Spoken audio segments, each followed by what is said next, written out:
To meni nikad nije bila dilema. Evo, za mene je uvijek bio gušt biti u kazalištu na predstavi. A volio bih da mogu ne biti u školi svako jutro. Sve znaš. Gluma mi je top topova, pa kad sam na audiciji za film Glavonja dobio jednu od glavnih uloga, bilo mi je jej! Malo je bilo i gutam knedlu od streme, ali to se sve istopilo na brojnim probama. Glumačka škvadra brzo je ubola pravi vibe. Ali pravi test hrabrosti bio je doći na filmski set. Tamo je stalno ko u shopping mallu kad je Black Friday. Šušur, gužva i puno previše odraslih.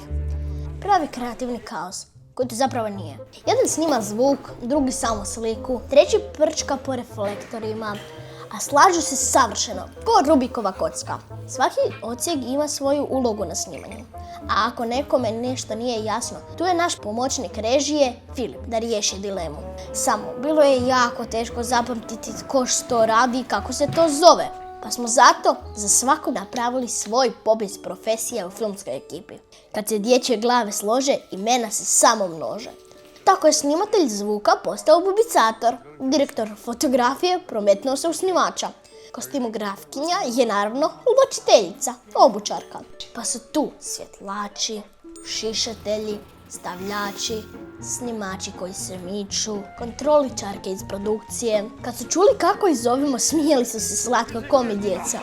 Na kraju sam skužio da u filmskoj ekipi svatko ima neku ulogu, a ne samo mi glumci.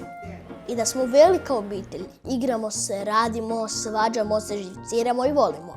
Ali kad dođe vrijeme za obiteljsku fotku, svi se radosno okupimo.